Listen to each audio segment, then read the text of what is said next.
ట్యాంకర్స్ని ప్రస్తుతానికి అమెరికా వాటిని black list చేసినట్టు తెలుస్తుంది.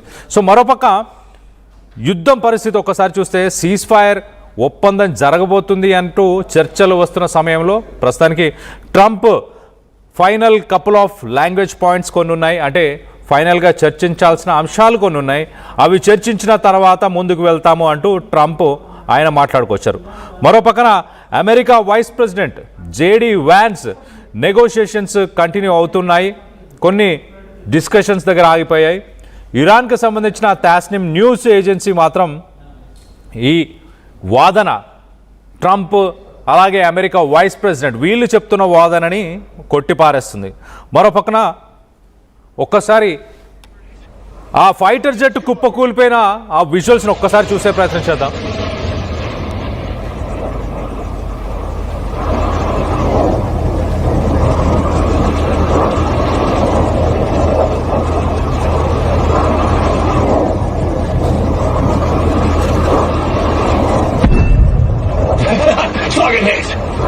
Target this.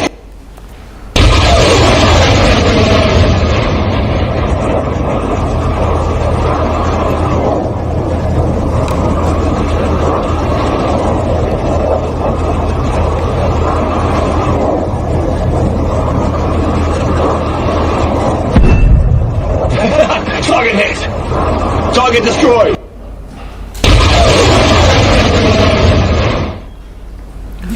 రైట్, మన విజువల్ చూసాము. ఒక ఫైటర్ జెట్ ఫ్లై చేస్తున్న సమయంలో ఇరాన్కి సంబంధించిన ఎయిర్ డిఫెన్స్ సిస్టమ్ ఒకసారిగా యాక్టివేట్ అయింది, మిసైల్స్ని లాంచ్ చేసింది. ఆ మిసైల్స్ ఆ ఫైటర్ జెట్ని కూల్చడానికి దాంతోపాటు వెళ్తున్నాయి. ఆ మిసైల్స్ని తప్పుదోవ పట్టించడానికి డిస్ట్రాక్షన్ కోసం కొన్ని షాట్స్ని కూడా ఆ ఫైటర్ జెట్ ఫైర్ చేసింది. మనం చూడొచ్చు ఆ మిసైల్ వెళ్ళిన తర్వాత కొన్ని షాట్స్ని, అంటే ఆ డిస్ట్రాక్షన్ అన్నమాట. ఫైటర్ జెట్ని కాకుండా సాధారణంగా ఈ మిసైల్స్ హీట్ని పసిగట్టి టార్గెట్ చేస్తుంటాయి. సో కొన్ని షాట్స్ని ఏదైతే ఫైటర్ జెట్ వేసిందో వాటిని ఒక డిస్ట్రాక్షన్ లాగా వాడుకుంటారు సాధారణంగా, ఆ బ్లైండ్ షాట్స్ అనొచ్చు. వాటిని కూడా దాటుకొని ప్రస్తుతానికి డైరెక్ట్గా వెళ్ళి ఆ ఫైటర్ జెట్ని కుప్పకూల్చేసింది. ఆ విజువల్స్ మనం చూస్తున్నాం. లాస్ట్ మినిట్లో మరి ఆ ఫైటర్ జెట్లో ఉన్న ఆ పైలట్ కూడా అక్కడ నుంచి ఆ ఫైటర్ జెట్ నుంచి బయటకు వచ్చాడు. పారాషూట్ ద్వారా కిందికి ఆయన ఫ్లై చేసిన ఆ వీడియోని మనం ప్రస్తుతానికి చూస్తున్నాం. మరి ఆ పైలట్ ప్రస్తుతానికి ఇరాన్ ఆధీనంలోనే ఉన్నాడా? ఆ ఫైటర్ జెట్ నిజంగానే కూలిపోయిందా? దీనికి సంబంధించి అమెరికా మాత్రం అసలు మా ఫైటర్ జెట్ కాదు, మాకు సంబంధం లేదు, మా దగ్గర ఉండాల్సిన నంబర్ ఆఫ్ ఫైటర్ జెట్స్ అన్ని కంటిన్యూ అవుతున్నాయి, అలానే ఉన్నాయి, ఆ కౌంట్ని కూడా మేము చూసుకున్నామంటూ అమెరికా కొట్టిపారేస్తుంది. ఇరాన్ నేషనల్ మీడియా మాత్రం చాలా క్లియర్గా బుషైర్ అనే ప్రాంతంలోని జామ్ అనే ఏరియాలో మేము ఒక ఫైటర్ జెట్ని కుప్పకూల్చేసాము అంటూ ఇరాన్ తన నేషనల్ మీడియాలోనే చెప్పుకొస్తుంది. సో మొత్తం మీద మరొక విజువల్ ఉంది, దానికి సంబంధించి ఒకసారి యుద్ధ వాతావరణానికి సంబంధించిన విజువల్స్ని ఒక్కసారి చూసే ప్రయత్నం చేద్దాం. ఎలాంటి పరిస్థితులు నెలకొన్నాయి?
రైట్, మనం చూస్తే ఆ విజువల్ చాలా క్లియర్గా మరొక ఫైటర్ జెట్ని ఇరాన్ ఎయిర్ డిఫెన్స్ సిస్టమ్ కూల్చే ప్రయత్నం చేస్తుంది.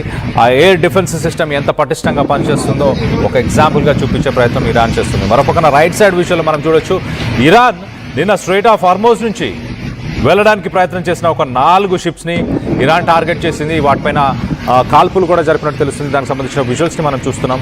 ఆ 4 షిప్స్ అమెరికాకు సంబంధించిన షిప్స్గానే ఇరాన్ గుర్తించింది. మరోపక్కన ఇరాన్ స్ట్రైట్ ఆఫ్ హార్మోజ్లో ఒక టోల్ గేట్ని నిర్వహిస్తుంది, డబ్బులు వసూలు చేసే ప్రయత్నం చేస్తుంది.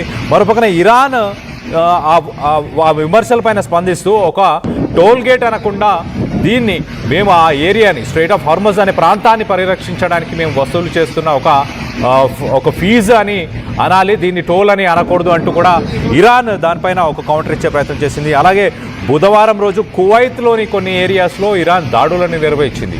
దాన్ని అమెరికాకు సంబంధించిన ఒక ఆర్మీ బేస్ అక్కడ ఉంది, అందుకే మేము దాడులను నిర్వహించాము అంటూ ఇరాన్ చెప్పుకొచ్చే ప్రయత్నం చేస్తుంది. మొత్తం మీద యుద్ధ వాతావరణం అయితే రోజు రోజుకి తీవ్ర రూపం దాలుస్తుంది. గల్ఫ్ కంట్రీస్ పైన మరొక పక్క అమెరికా అబ్రహాం అకార్డ్స్ అంటూ ఒక డీల్ని కుదుర్చుకునే ప్రయత్నం చేస్తున్న సమయంలో మరో పక్కన ట్రంప్, అమెరికా ప్రెసిడెంట్ కానీ అమెరికా వైస్ ప్రెసిడెంట్, వీరందరూ కూడా చర్చలు సఫలమయ్యే అవకాశం ఉంది. 60 రోజుల పాటు సీజ్ ఫైర్ని మేము అమలుకు తీసుకొచ్చే ప్రయత్నం చేస్తున్నాం. మరోపక్కన స్ట్రైట్ ఆఫ్ హార్మోజ్ని కూడా రీఓపెన్ చేయడానికి చర్చలు జరుగుతున్నాయి. పూర్తిగా ఇవి సఫలం అవ్వబోతున్నాయి, ఖచ్చితంగా మంచి రోజులు వస్తున్నాయంటూ ట్రంప్ స్టేట్మెంట్స్ ఒక పక్కన ఇస్తున్న సమయంలోనే స్ట్రైట్ ఆఫ్ హార్మోజ్లో ఉన్న 4 షిప్స్ని అటాక్ చేశారు. ఎట్ ద సేమ్ టైం అమెరికాకు సంబంధించిన ఒక ఫైటర్ జెట్ని ఇరాన్లోని బుషేర్ అనే ప్రాంతంలో ఇరాన్ ఎయిర్ డిఫెన్స్ సిస్టమ్ కూల్చేసిందంటూ ఇరాన్ నేషనల్ మీడియాలో వార్తలు వస్తున్నాయి. సో మొత్తం మీద యుద్ధం ఆగే పరిస్థితులు అయితే కనిపించట్లేదు. ప్రపంచ దేశాలకు సంబంధించిన ప్రధాన మంత్రులు, ప్రెసిడెంట్స్ వీరందరూ కూడా రానున్న రోజుల్లో గడ్డు పరిస్థితులు ఎదుర్కోవాల్సిన అవకాశం ఉంటుంది. అందుకే ఇంధనాన్ని తగ్గించుకోండి, అలాగే ఫారెన్ కరెన్సీ నిల్వలను ఖర్చు చేయకుండా ఉండడానికి స్వదేశీ ఉత్పత్తులపైనే ఆధారపడి ఉండాలి, స్వదేశీ ఉత్పత్తులనే కొనుగోలు చేయాలి అంటూ చెప్పుకొచ్చారు. సింగపూర్ ప్రధానమంత్రి కూడా ఇలాంటి స్టేట్మెంట్సే రానున్న రోజుల్లో గడ్డు కాలాన్ని ఎదుర్కొనే అవకాశం ఉంటుంది.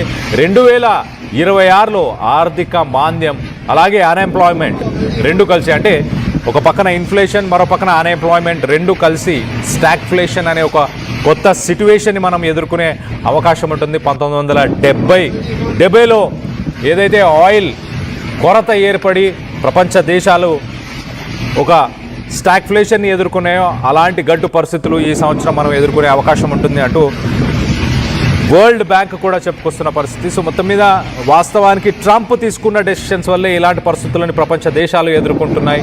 అమెరికా గతంలో కూడా ఎన్నో దేశాలతో యుద్ధంలో పాల్గొన్నా కూడా ఇలాంటి పరిస్థితులు ఎదుర్కోలేదు. సో ప్రస్తుతం ట్రంప్ వల్లే ఈ పరిస్థితులు ఎదుర్కొంటున్నాము అంటూ ప్రపంచ దేశాలు కూడా ఆలోచనలో పడిపోయినట్టు తెలుస్తుంది. దీనికి సంబంధించి మీరేమనుకుంటున్నారు? రానున్న రోజుల్లో అలాగే ఇప్పుడు ఎదుర్కొంటున్న పరిస్థితులకి కారణం ఎవరు అని మీరు భావిస్తున్నారు? మీ అభిప్రాయాలని కింద కామెంట్ రూపంలో తెలియపరచండి. అలాగే యుద్ధం ముగిసిందని మీరు భావిస్తున్నారా? సీజ్ ఫైర్ అమలులోకి మరొక 60 రోజుల సీజ్ ఫైర్ అమలులోకి వస్తుందని మీరు భావిస్తున్నారా? మీ అభిప్రాయాలు ఏంటనేది కింద కామెంట్ రూపంలో తెలియపరచండి.